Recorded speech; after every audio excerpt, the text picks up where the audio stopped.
Selam. Şiwun bugünlük vaktim Asxawadan el gorulun haftadan almatçı. Bu berçek maslahatlarım gorul ayarlar için, gorul planlaştıran denanlar için. Men iki çağın ecesi, iki çağımı tamsa yakın doğurdum. Şoň üçin Asxawalarda gorul analiz aşılmana gittim. Gorul görüne 8 gedek opşy lıkmana görünmeli. Şonuň hemesinem ýerden içip bolum. Ýanyňyzda hepman suw alın.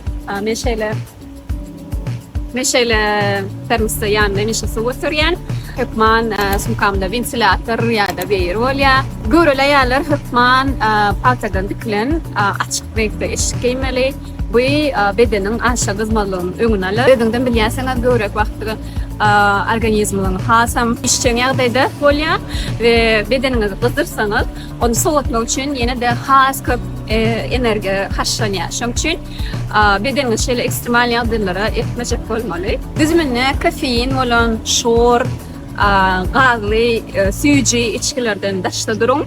Sebäbi beter suwsatýar we obezwojeniýa getirýär. Analiz aşmagyda köplenç açyrygy barmaly bolýardy we ýerden barýardym.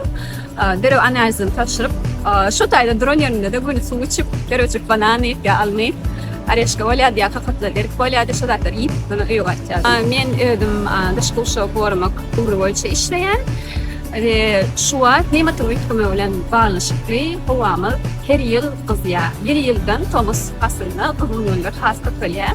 Şoň üçin görül aýallaram bu döwürde özüni gormagy we özüni howseretmegi möhüm.